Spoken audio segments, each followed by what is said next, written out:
Hey folks, we are back with Philadelphia Stage Combat Workshop live stream. This week what am I talking about? We've been having a couple of this week.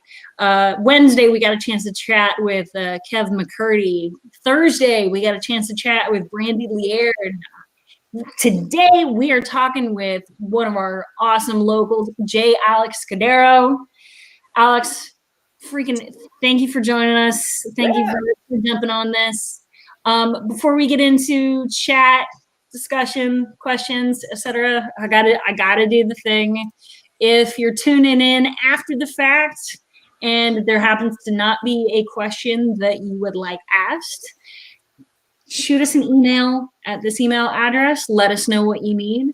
Don't forget to register as a student. It is 1 week from this Saturday is the workshop, and there are still spots open, but those class spots are going to fill up quick, so make sure you get in there.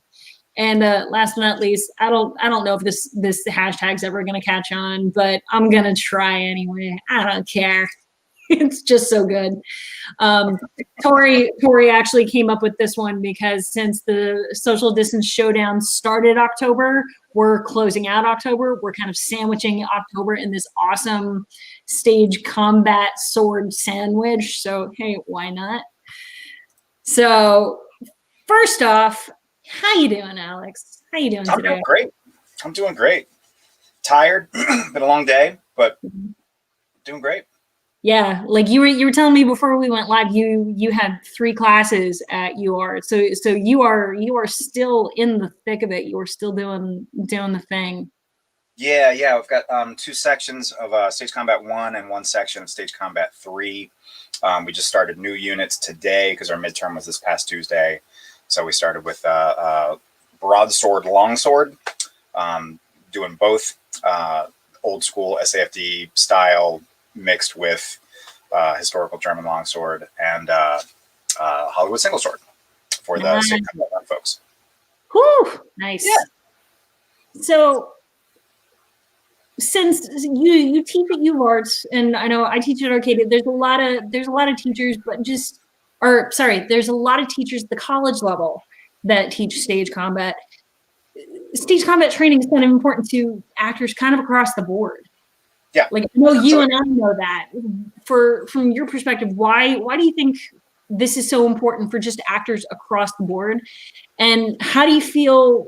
Do you feel like there's any difference between getting some training at a workshop or training in a regular class?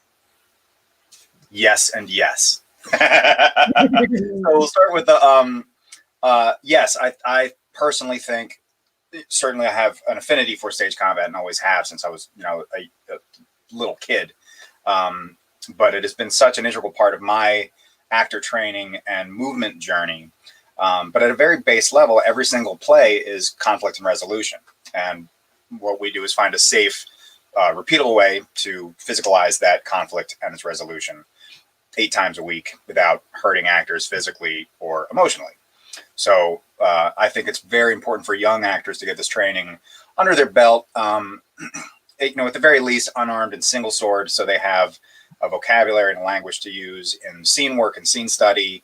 If they're working, at a college level and they don't have access to a fight director, but they're just working on their scene in class, they know how to do it. They know how to grab one another. They know how to do a slap. They know how to angle themselves to make non-contact techniques.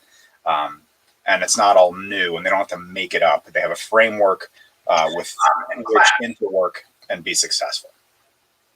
Yeah.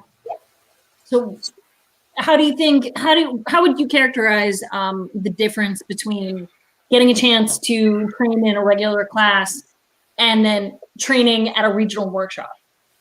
So training in a regular class, like a collegiate, semester-long 15-week class, or going to the national workshop with us or the Canadians or the Brits, that's a full arc of training, right? We try and cover, if you're studying unarmed, you try and study A to Z, everything in the middle. You learn your certification fight and you go up for it. Same thing at the collegiate level. We're trying to teach everything over this course of time. With time, you have, if something doesn't make sense the first day you have a week or a couple days between classes for it to really sink in, and ask questions and work on things and things that you might not be really great at right away. You have time to rep it and rep it and rep it and get better at it over the course of the 15 weeks. In a workshop setting, we're either learning one or two concepts per class or a different way of looking at something in a class. I like sitting in on other teachers' classes, even if it's intro or basic level classes. Watching you teach somebody how to go through Perry's 1 through 5A, I'm sure would be probably similar to the way that I go through Perry's 1 through 5A, but you might word something a little bit differently that I would say, oh, that's really smart. I can't believe I never thought of saying it like that. That's great. And then you steal things and tuck them away. But going to a workshop as a student, you're not going to learn a semester's worth of A to Z or a 3-week workshop's worth of A to Z, but you might take away one kernel of something, or see a teacher who moves differently than your teacher, and maybe their body type is more similar to your body type, and they move more like you move. I've had students who are 6'5", and I'm 5'8" on a really good day with big shoes. So when those students try and move the way that I move, our bodies are just different. Right. So if that student, wound up working with a giant teacher who's like 6'5" and 250, they would say, oh, this makes sense to me. This person moves the way that I move, and their body is like my body. So that's what I think is the merit and the benefit, aside from the social aspect of going to these, these weekend workshops, seeing your friends and seeing people you haven't seen in a couple of years, and it is everyone. The cliche is the fight family, but it really, really just is. I've run into people that I haven't seen in 15 years at these things. And it's just like, oh, hey, how you doing? Big hug. And then just pick right back up from, where we left off 15 years ago, and without dropping a beat. Yeah. But, so it's just different way of thinking at the training, different way of thinking of it as a teacher, and what you're trying to get across in a short amount of time, that doesn't just wash over the students and they don't get to take away anything from it. That's what I think. Yeah, and there also sometimes is a good networking opportunity at these workshops. You get a chance to not just meet and befriend amazing folks from all over the community, but sometimes you get a chance to find, hey, I'm moving to this area pretty soon. What are some teachers that I can connect with? Hey, we're all local to this area, and oh, hey, by the way, I have this project that I need some fighters for. Oh, hey, there's this workshop where there's going to be a lot of fighters. Maybe I can connect with some people. So it's yeah, I love all of the different opportunities that regional workshops bring in. One of the troubles with regional workshops right now is obviously, yay, COVID and virtual and this craziness that we're in right now. And so a lot of folks are trying to find different ways to train at home. And not everybody, like you and me, we've got armories. I kind of wish I had your armory there, because damn, that's awesome. Me living in a second floor apartment, I'm not gonna have that kind of armory anytime soon. But like, I could go over to the corner and pick up a rapier or a broadsword or whatever. There's different folks at home that don't have access to those kinds of tools for keeping up with training at home. And especially given the amount of classes that you're teaching now, you've kind of been posting up a lot of really awesome at-home ways of keeping up with training. So what are some of these tools and ways or recommendations that you can give students that may not have the same kind of tools we have? Oh, it doesn't matter. It doesn't matter what you have. Having a whole bunch of shiny swords, totally awesome. I'm right now in the room where I teach. The ceiling. Where it happens? What's that? The room where it happens? The room where it happens. If from a standing position, if I reach my hands up, I can't extend my arms fully without touching the ceiling. And it's an unfinished basement, so there are joists, there are pipes. I had to unscrew the light bulb so I didn't smash it with my head. This end of my basement is smaller. So I bring the swords out to show them to my students and show them how you hold it and how it wants to move through space. But I either have to kneel down on the floor to move the weapons, to move the props around through space, or just do a really, really deep plie. Most of the time, I've been using this, which is a mallet for breaking in a baseball glove, just a wooden mallet. So it's short, has a handle, and it's got, a weight at the end. So when we're going through stuff or if we're doing drills, it has some weight to it, some resistance. Or I've been using this too, which is just a dowel rod with some tape on it. Because I can go through most of my movements in this space without breaking anything, or hitting the ceiling repeatedly or hitting all of my stuff. So yeah, it's great to have tools. You don't need all of the expensive things to practice with. When I was just starting, the first weapon that I had was a unscrewable broomstick from a push broom that I liberated from my parents' basement, and I just stood in the yard and played with this broomstick for years, because Chris Villa said that if you want to get good at quarterstaff, you have to practice for 10 years.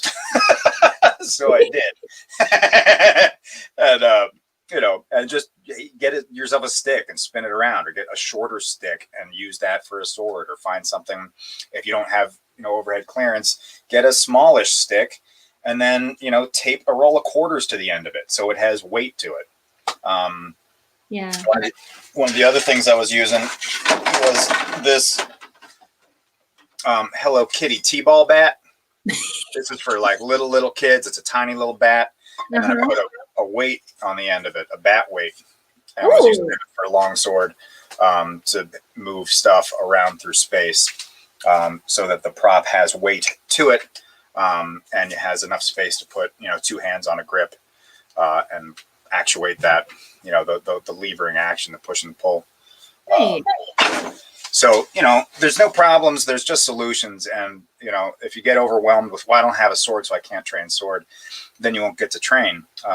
Now, right, we're all stuck in our houses, or, we can only use what we have. So my students just get super creative with things that they have environmentally.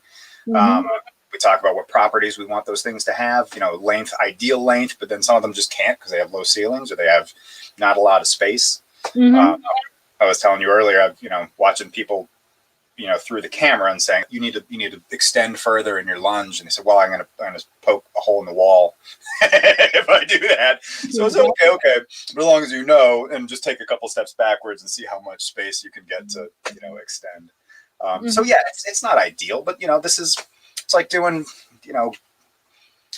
theater on a budget, when you don't have any money and you're doing plays that don't require a whole lot of cash, royalties, whatnot. You just, you pick a Shakespeare you like, you get your friends and you put it together. Yeah. What have you noticed any sort of difference in how students have to adapt?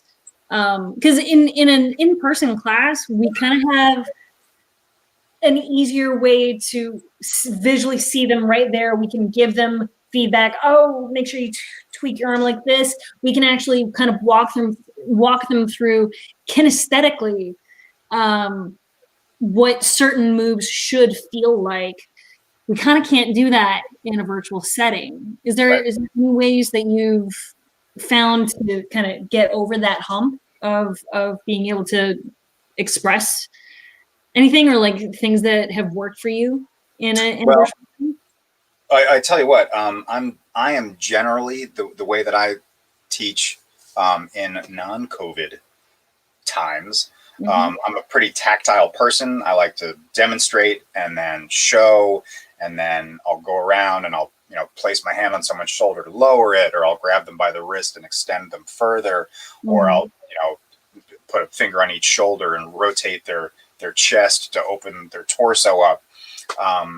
So this has been a lovely challenge for me to find different ways of expressing those things, and I've just become a lot more verbal, and I talk a lot more than I normally do. And especially with the Zoom format, if you have your settings goofy, or your students have their settings goofy, with mirror as opposed to flip, then they could think that they're using their right hand, or they could think that I'm using my right hand when I'm using my left, or the converse and it's just hard to figure out. So I'm very, very specific about what hand and what foot is forward, and if I'm pronated or supinated, or where I'm articulating from, or what part of my body I'm isolating for which reaction, and just really, really breaking everything down as much verbally as I can, because, you know, with this 2D format, it's harder, but it's certainly doable. Nice. Cool. So we've been working together with the cheesesteak for a bunch of years now. This has been awesome. So I'm sure that in certain cases we could probably talk about some shared awesome memories.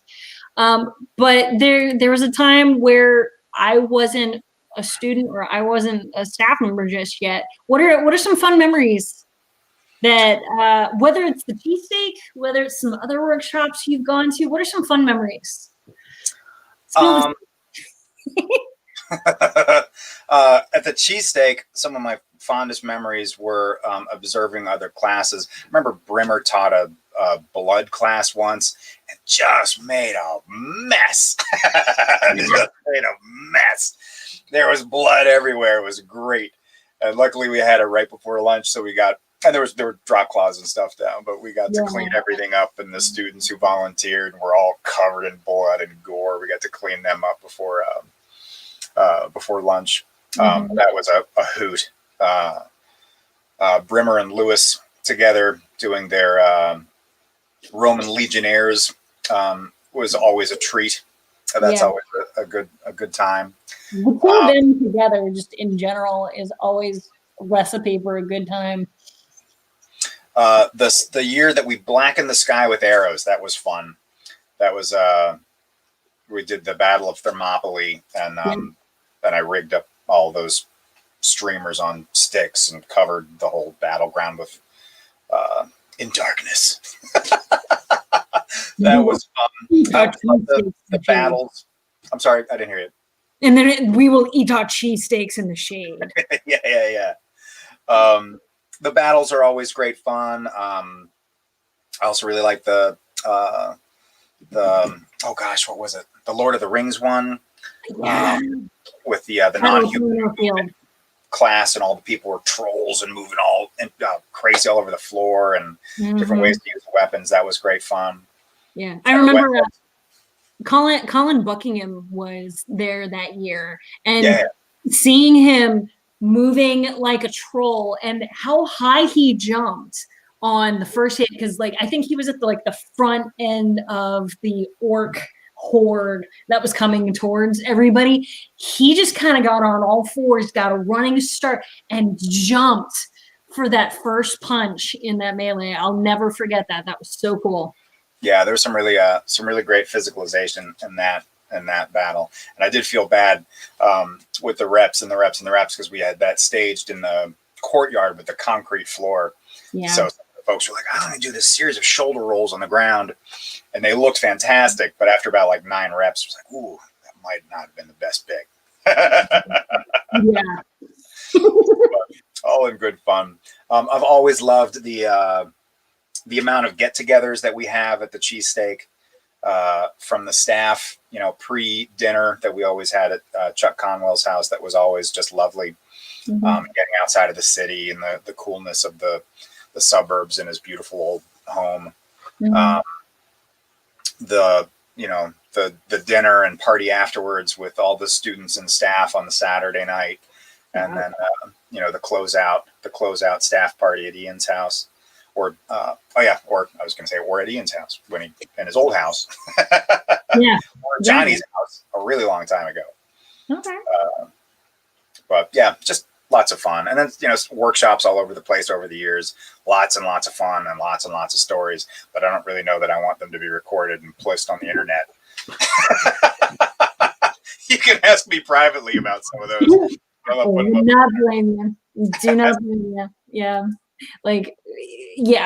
When we say fight fam, we mean fight fam, even to the point of those crazy cousins that pull us into the craziest stuff that I'm not the troublemaker, but today you are. Yeah. So that's a great idea. And we're all such yes and people. Yeah, let's do that. It's great. Let's do it. Oh my God. Uh-huh. So let's get down to some brass tacks. Let's talk about this year. So this year we're hoping to make some more awesome memories. Even if we're in a virtual setting, we're still hoping to make it a freaking awesome year. We've got a great lineup, and particularly, let's talk about the classes that you're going to be teaching. You've got a couple on the books this year. So first off, let's talk about head, shoulders, knees, and toes. Head, shoulders, knees, and toes. I had to do it. Yeah, that's where it comes from. That's where it comes from. So it's specificity of joint and body articulation. Oh, I just lost Terry. I don't even know if I'm still here. I'm just giving you the floor, giving you. All right. Well, I'll just keep talking. I think I've lost Terry. Ooh, I'll just take over and make it all mine. She's coming back. Yeah, I'm giving you the floor. I'm giving you the attention. I thought that you like what happened to my kid in science class. The teacher just went away, and the kids, made hand fart sounds for 20 minutes until she came back. So, head, shoulders, knees, and toes. Pardon me. It's a class focusing on points of articulation with the head, shoulders, knees, and toes. Eyes and ears, and what's the other one? Something and nose. Wrists, elbows, and shoulders for characterization and storytelling in both unarmed and single sword. When I presented it to Ian, it was the longest run-on sentence that I think I've ever crafted, but it actually worked. I read it to my mom, who was an English major and an English teacher, and I said, "Let me run this sentence by you." She said, "You're gonna actually submit that?" I was like, "Yeah. But read it, because it actually works, and it is a long sentence, but it actually works." And she goes, "I need to diagram that." So I think she's still furiously diagramming this ridiculous sentence. But yeah, so it's our physical articulation and body specificity for storytelling and character. Okay. Unarmed and single sword. Nice. All right. And the other class you've got with us this year is Arming the Fight. Yeah. So this is it's specifically geared towards folks who are fight directors, who want to be fight directors, or anybody else who might just be interested in how that process goes. What generally the process is that I found working with theaters, working with theater companies, how much choice you get, how much input you have, and if you're given free reign, what kind of stuff can you do with a budget? What kind of stuff can you do with a little budget? And what kind of stuff can you do with no budget at all and still make safe and exciting and repeatable theatrical violence with props? Yeah. Mm-hmm. So we're going to cover props. We're going to cover manufacturing your own props to a certain extent. Mm-hmm. We're going to cover guns and gun laws, specifically in Philadelphia. I'm not sure what the gun laws are in a lot of other areas. I could look them up, but Philly is where I live, and that's the main market where I work. Yeah. We're going to cover guns. We're going to cover blood and blood effects. We're going to cover working with costume designers to get your ideas in early, so you don't make them angry later. And set and props and the conversations that you have and all this kind of stuff. So everything kind of goes into choosing how you're going to arm your fight, where you can find the props, if you have the budget to rent props or purchase props for yourself and then rent them out to other people, that kind of stuff. So any questions that people have about, I'm a fight director, I've got my tickets and 8 weapons, I don't have any stuff. I've got one single sword and I want to choreograph fights, but I don't have any stuff. So how do I do that? So it's sort of a way to think about how we can do those kind of things, because we all started somewhere and we all had that one sword. I still have my first sword behind me. It's a old American Fencer Supply sword I got when I was 14 years old. Nice. Yeah, I'll never forget the day that my first sword finally cracked in my hands. Like, it snapped right at the tang. Oh, boo. Like, it disintegrated in my hand at one point. It was, it was one of those, like, everything fell down Like pommel fell off, the guard fell off. All I had left was the grip in my hand. There's an amazing photograph online. I think it's from the Swordsman show. Somebody caught the craziest still during a Swordsman show. And if you're unfamiliar with the Swordsman show, it's Dave Woolley and Doug Muma, and they have this really, really funny sword fighting comedy show. And there's the most ridiculously outlandish sword fights throughout the program. And they have sword throws and tosses all over the place, right and left. And one sword was thrown through the air and broke. And so there's the blade and the guard and the handle and the pommel are all still in a line, but just not touching each other or connected to one another in any way, shape, or form, as the sword is going in an arc through space from, I forget who was throwing it and who was supposed to catch it, but you could see the one guy going, another guy going, and somehow a photographer snapped it perfectly right in the right amount of time. It was great. It's a lovely picture. I know a couple of Ren Fair photographers that would like kill for a shot like that. Good Lord. So for anybody who might be wondering what Alex was just talking about, this is the guys. This is the Swordsman show. Doug Woolley or Dave Woolley and Doug Muma. They are fight master, fight director with this Society of American Fight Directors. They have this comedy sword fighting duo that travels around to various Renaissance fairs. If you're out in Bristol, you've probably seen them. They are freaking amazing. But yeah, they are insane, and some of their stuff can be found online. And if you can, I 10 for 10 would recommend seeing these folks. funny. Yeah. So what are you up to now with between what we're all trying to do, and we're all trying to piece together what we can during these crazy times? What is Alex Cordaro up to during living in the time of COVID? Well, Alex Cordaro. Alex Cordaro is, it's okay. So like I said, I'm teaching. So I'm teaching 6 classes a week from my basement. My kids are in school, both virtually and in person. So I'm chauffeuring a lot.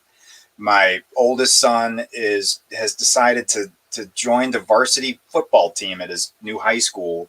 Or he went out for it, but they're only doing varsity sports. So they're allowing him to practice, and he gets picked up and slammed onto the ground by 6'5" seniors every day, and couldn't be happier.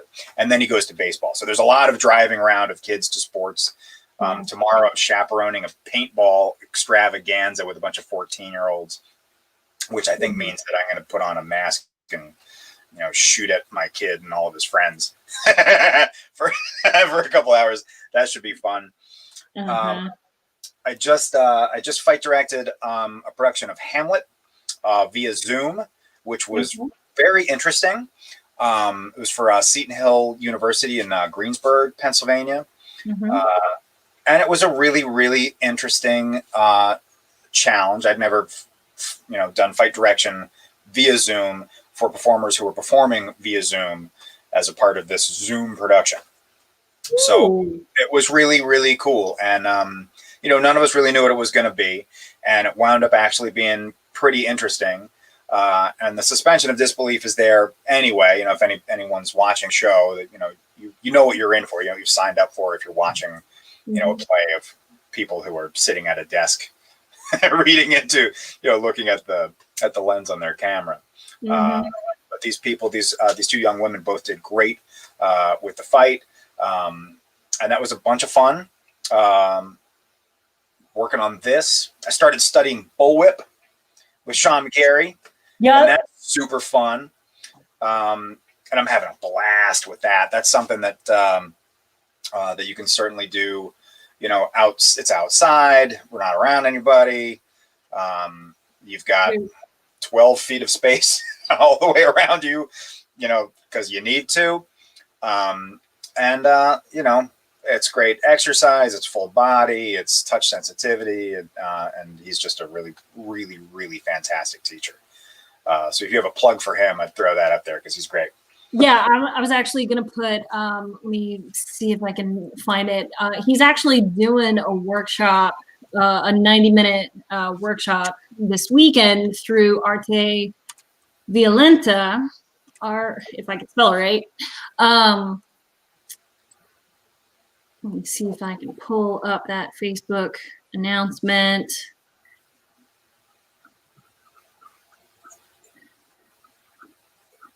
I will continue to see if, there it is. There it is. So let me share my screen real quick, because this not only gives a good shout out for Sean McGarry. Sean McGarry actually does private classes. So you can contact him through Facebook, through Arte Violenta. This is also a good shout out to Arte Violenta and Jacqueline Holloway, who we had a conversation with, I believe, last week. So, yeah, if you get a chance to go on to the Arte Violenta Facebook page, you can see this ad for this Sunday. The class is from 12 to 1:30. There's cost is on a sliding scale. You can get more information on the website. If you don't have a whip, that is totally okay. Contact them and they can work something out with you. All right. So I've been doing that, and that's great fun. And that's getting me out of the house. And then, just general dadding. I got really good at making pulled pork. Ooh. Yeah. Smoked pork shoulder, for 20 hours. I got pretty good at that.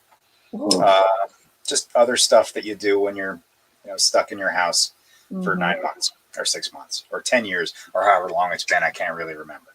Yeah, I think so. Some folks have said like, okay, we've now officially been in 2020 for 5 years now. So yeah. Yep. May need to get a hold of you as far as the smoke pork. I'm like, days.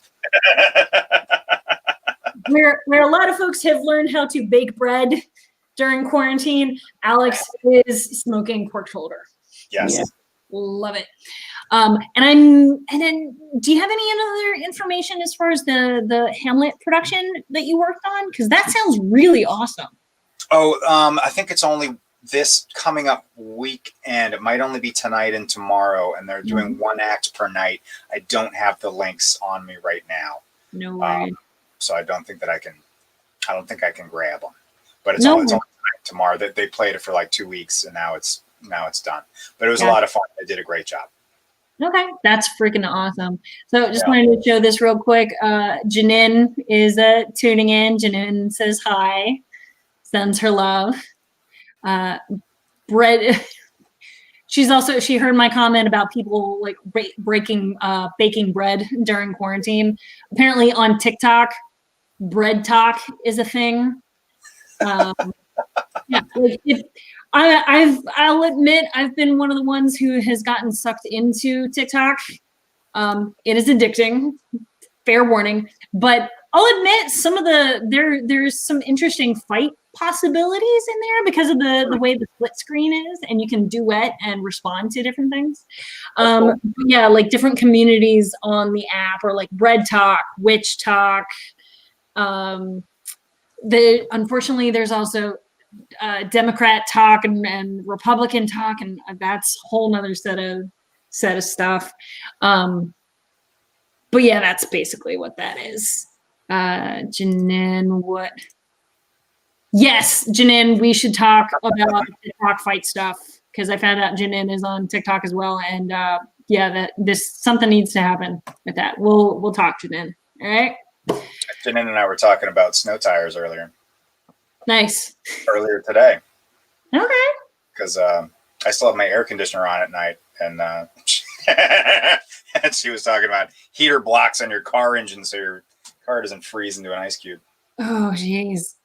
Yeah, I'm not looking forward to winter, but then again, we don't really get as much as craziness as Alberta does. We'll have like 4 days of 29 degrees, and everyone go, oh, it's so cold.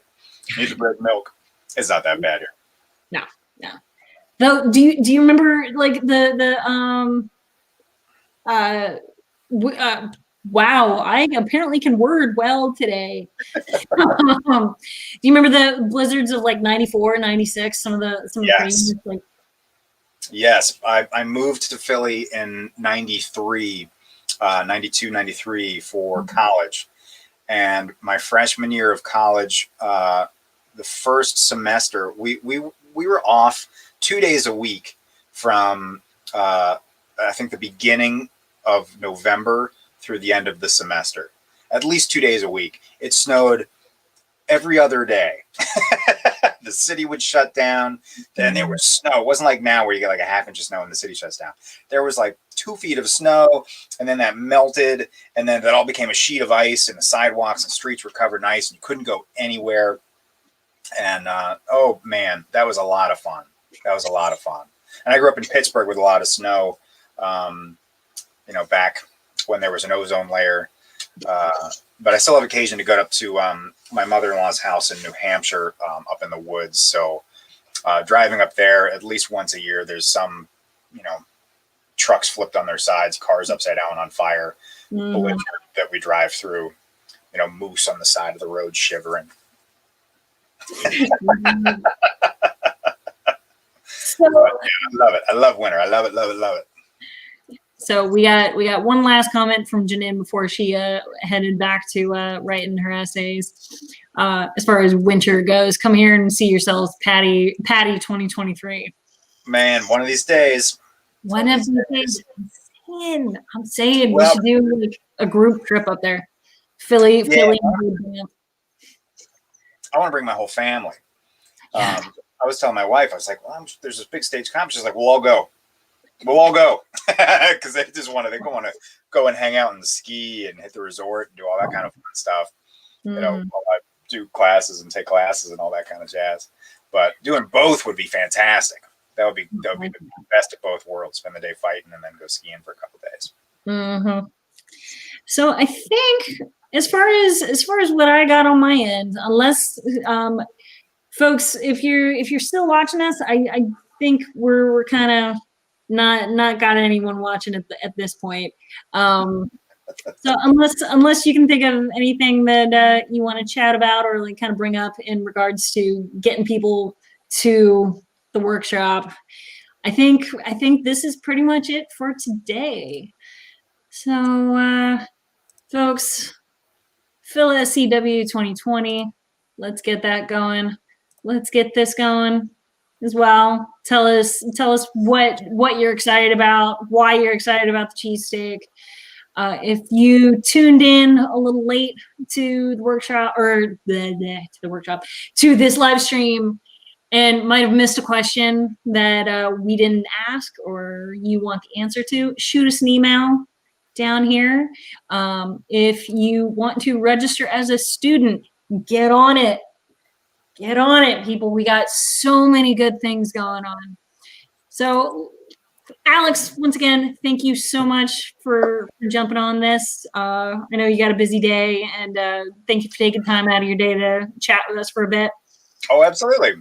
So, and I will see you Monday for Tacks. So, we'll chat on Monday. All right, folks. Okay. Thank you all for tuning in, and